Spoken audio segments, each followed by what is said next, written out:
সবাইকে স্বাগতম আজকে আমার ভিডিও ক্লাসে। তো আজকে আমি যে বিষয় নিয়ে আলোচনা করব সেটা হলো এসএসসি 27 ও 28 ব্যাচের। হ্যাঁ, এসএসসি 27 ও 28 ব্যাচের পদার্থবিজ্ঞান।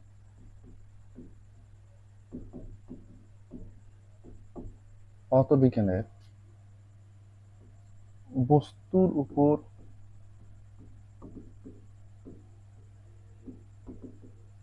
তাপের প্রভাব,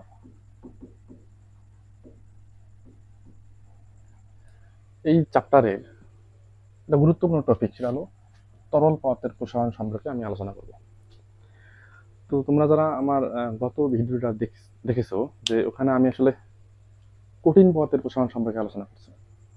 তো আজকে আমি যে বিষয়টা আলোচনা করবো সেটা হলো তরল পদার্থের প্রসারণ সম্পর্কে। তরল পদার্থের প্রসারণ, ঠিক আছে? তো কঠিন পদার্থের প্রসারণের মতো তরল পদার্থের কি তাপ প্রয়োগ করলে প্রসারণ ঘটে, কিন্তু কঠিন পদার্থ এবং তরল পদার্থের প্রসারণ কিন্তু ভিন্ন। সেটা আমরা দেখবো আজকে। যে তার আগে আমরা একটা জিনিস দেখবো, সেটা হলো যে এই বিষয়টা দেখবো যে বিভিন্ন তরল পদার্থের প্রসারণ বিভিন্ন হয় কেন। এটা ছোট্ট প্রশ্ন আসতে পারে তোমাদের। তো এক্ষেত্রে আমরা করবো কি, যে আমরা এরকম তিনটা আমরা বাল্ব নিব। হ্যাঁ, লম্বা সরু কাঁচের নলযুক্ত তিনটা বাল্ব নিব, ঠিক আছে?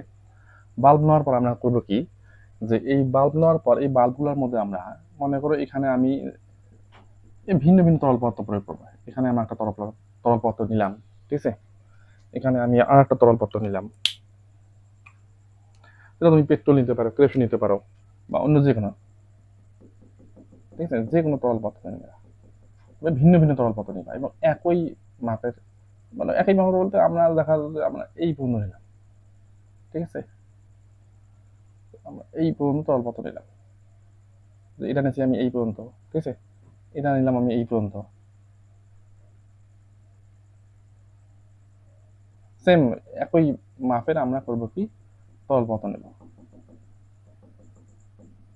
ওকে, তো আমরা তিনটা বাল্ব নিছি এ বি সি। এই তিনটা বাল্বের মধ্যে আমরা সম পরিমাণ ভিন্ন ভিন্ন তরল পদার্থ নিলাম। নেওয়ার পর আমরা যে কাজটা করবো সেটা হলো যে আমরা এই তিনটা বাল্বকে একটা পাত্রের মধ্যে রাখবো। ওকে, পাত্রের মধ্যে রাখলাম। রাখার পর করবো কি, আমরা এইখানে আমরা একই তাপমাত্রা বা একই তাপ আছে, এমন একটা তাপ আছে যে তাপে একটা তরল পদার্থকে দিয়ে আমরা এইখানে এইখানে আমরা তরল পদার্থ ঢালবো। আমরা তরল পদার্থ আমরা ঢালবো। তো ঢালার পর দেখা যাবে এই যে তরল পদার্থটা আছে, এই পাত্র যেটা আছে, দেখা যাবে যে এই যে তরল পদার্থগুলো আছে এই তাপ গ্রহণ করে প্রসারণ হবে। দেখা গেল যে এই তরল পদার্থটা এই দাগ পর্যন্ত উঠলো, এবং বি তরল পদার্থ যেটা আছে সেটা দেখা গেল যে প্রসারিত হয়ে দেখা গেল যে এই পর্যন্ত উঠলো, এবং সি তরল পদার্থ যেটা আছে দেখা গেল সেটা প্রসারণ এই পর্যন্ত উঠলো। তার মানে এর দ্বারা আমরা বুঝতে পারলাম যে একই তাপমাত্রার আমরা কিন্তু তরল পদার্থ এখানে ঢালছি। ঢালার পরে দেখা গেছে যে এখানে এ বি সি পাত্রে যে তরল পদার্থ এগুলো তো ভিন্ন ভিন্ন, তো এদের প্রসারণ বিষয়টা ভিন্ন ভিন্ন হবে। এই কারণে এই পাত্রের যে উচ্চতা, বি পাত্রের উচ্চতা এবং সি পাত্রের উচ্চতা কিন্তু কি হয়েছে, ভিন্ন ভিন্ন হয়েছে। কারণ প্রসারণটা কি হয়ে গেছে, ভিন্ন ভিন্ন হয়ে গেছে। এই জন্য এই পাত্রগুলোর উচ্চতা কি হয়ে গেছে, ভিন্ন ভিন্ন হয়ে গেছে। তার মানে আমরা বলতে পারি যে বিভিন্ন তরল পদার্থের প্রসারণ কি হতে পারে, বিভিন্ন হতে পারে, ঠিক আছে? তো এই না আমাদের আমার একটা ছোট্ট একটা প্রশ্ন গেল যে বিভিন্ন তরল পদার্থের প্রসারণ বিভিন্ন হয় কেন, তোমরা এই ছোট্ট একটা পরীক্ষার মাধ্যমে তোমরা একটা ব্যাখ্যা দিবা, ঠিক আছে? তো এরপরে আমরা যে জিনিসটা জানবো সেটা হলো তরল পদার্থের প্রসারণ, ঠিক আছে? এখন এই তরল পদার্থের যে প্রসারণটা আছে, এই প্রসারণটাকে আমরা দুই ভাগে ভাগ করতে পারি। একটা হলো প্রকৃত প্রসারণ, আরেকটা হলো আপাত প্রসারণ। ওকে, তাহলে তরল পদার্থের প্রসারণ হলো কয় ধরনের, দুই ধরনের। একটা হলো প্রকৃত প্রসারণ, একটা হলো কি আপাত প্রসারণ। এখন আমরা জানি আসলে প্রকৃত প্রসারণটা কি। প্রকৃত প্রসারণ হচ্ছে কি, যে তরল পদার্থকে তো পাত্রে না রেখে উত্তপ্ত করা সম্ভব না, পাত্রে না রেখে উত্তপ্ত করা সম্ভব না। তার মানে কোনো একটা পাত্রে রেখে তরল পদার্থকে উত্তপ্ত করতে হবে। তো এক্ষেত্রে পাত্রের প্রসারণ বিবেচনা করে পাত্রের প্রসারণ বিবেচনা করে তরলের যে প্রসারণটা হবে সেই প্রসারণটা বলবো আমরা কি প্রকৃত প্রসারণ। পাত্রের প্রসারণ বিবেচনা করে, পাত্রের প্রসারণ বিবেচনা না করলে কিন্তু কি হবে না, প্রকৃত প্রসারণ হবে না। তাহলে পাত্রের প্রসারণ বিবেচনা করে তরলের যে প্রসারণটা হবে সেটা বলবো আমরা কি প্রকৃত প্রসারণ। আর আপাত প্রসারণটা হবে যে আমরা যদি পাত্রের প্রসারণটা বিবেচনা না করি, ওটা না ধরলাম আমরা, তখন যে প্রসারণটা আমরা কল্পনা করবো বা চিন্তা ভাবনা করবো যা পাবো সেটা বলবো আমরা কি আপাত প্রসারণ। তো আসলে আমি এটা পরীক্ষার মাধ্যমে যদি তোমাদের বুঝাই তাহলে জিনিসটা একটু ক্লিয়ার হয়ে যাবে। দেখো সবাই, আমরা এরকম একটা দাগ কাটা ফ্লাক্স নিচ্ছি, ঠিক আছে, দাগ কাটা একটা ফ্লাক্স নিচ্ছি। তো এই ফ্লাক্সের মধ্যে আমরা করলাম কি, যে এই ফ্লাক্সে ধরলাম আমরা এই যে এ দাগ, ধরো আমরা এই এ দাগ পর্যন্ত আমরা কি করছি তরলে পূর্ণ করছি।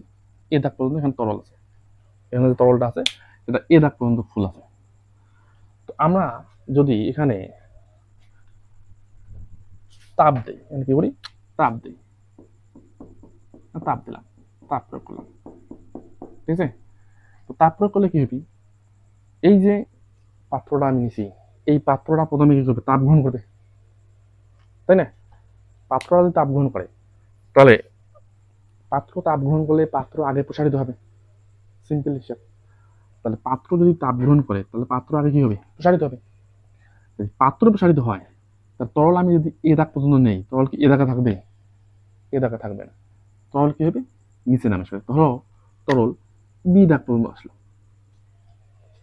বি দাগ পর্যন্ত আসলো। এখন পাত্রের তাপ গ্রহণ যখন শেষ হয়ে যাবে, গ্রহণ করা যখন শেষ হয়ে যাবে তখন তাপটা গ্রহণ করবে কি তরল। আর স্বভাবতই আমরা জানি যে কঠিনের চেয়ে তরল পদার্থের প্রসারণ ক্ষমতা বেশি। তাহলে যদি যখন এই পাত্র তাপ গ্রহণ করা শেষ হওয়ার পর যখন তরল, এখানে যে তরলগুলো আছে এরা যখন তাপ গ্রহণ করবে বা এই যখন তাপ গ্রহণ করবে তখন কিন্তু এই তরল বি দাগ থেকে এ দাগ অতিক্রম করে কি হবে সি দাগে পৌঁছাবে, তাই না। তাহলে আমি যে প্রথমে দেখলাম যে তাপ প্রয়োগ করলাম, তরল পদার্থ এ দাগ পর্যন্ত নিচ্ছি, বি দাগে নেমেছিল, তাহলে এখানে এ বি হলো কি তরলের পাত্রের প্রসারণ, তাই না, তরলের কি পাত্রের প্রসারণ। কিন্তু তরল নিচি কত পর্যন্ত, আমি এ দাগ পর্যন্ত নিচ্ছি, তাহলে তরল যখন আমি এ দাগ পর্যন্ত নিব, যদি আমরা মনে করো তুমি এই পরীক্ষাটা করে তাপ দিয়ে তুমি বাইরে গেছো, তো তুমি যখন দেখবা তারপরে দেখলা যে বি দাগ থেকে রাখেছি সি দাগে পর্যন্ত চলে গেছে, তার মানে তুমি কিন্তু তরল নিচ্ছ কিন্তু এ দাগ, তুমি এ দাগে নিছো, তাহলে তুমি এ দাগে নাও, তুমি চিন্তা করবা যে এ দাগ থেকে কোথায় গেল, তাহলে আমাদের তরল সি দাগ পর্যন্ত গেল, তাহলে এই যে এসি এটা হবে কি তরলের আপাত প্রসারণ।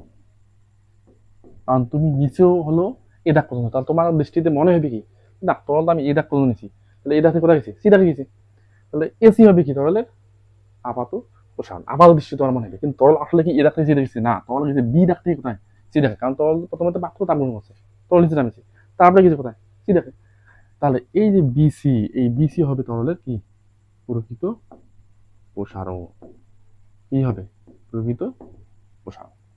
ওকে, এখন বিসি যদি তরলের প্রকৃত প্রসারণ হয়, তো আমি যদি এই যে পাত্রের প্রসারণ এটাকে যদি আমি প্রকাশ করি ডেল ভি জি দ্বারা, ঠিক আছে, জিতে গ্লাস, গ্লাসের প্রসারণ পাত্রের প্রসারণ, আর আপাত প্রসারণকে যদি আমি বলি ডেল ভি এ, এতে হলো অ্যাপারেন্ট, অ্যাপারেন্ট হলো আপাত প্রসারণ, ঠিক আছে, আর ডেল ভি আর, আর দিয়ে বোঝানো রিয়াল প্রকৃত প্রসারণ। তাহলে আমি এই প্রকৃত প্রসারণ এবং আপাত প্রসারণ এবং পাত্রের প্রসারণ এই বিষয়টাকে আমি একটা সম্পর্কের মাধ্যমে লিখতে পারবো। কিভাবে, আমি এই বিসি, বিসিকে আমি কিভাবে পাবো, বিসিকে পাবো আমি এভাবে পাবো যে আমি এ বি এবং হলো এসি যদি যোগ করি তাহলে বিসি পাবো, সিম্পল হিসাব। এ বি আর এসি, এই এ বি এবং এসি এই দুটো যোগ করলে তো আমি কি পাচ্ছি বিসি পাচ্ছি, তাই তো। তার মানে আমি লিখতে পারি বিসি মানে হলো কি ডেল ভি আর, ওকে, আর এবি কি পাত্রের প্রসারণ ডেল ভিজি, এবং এসি কি ডেল ভি।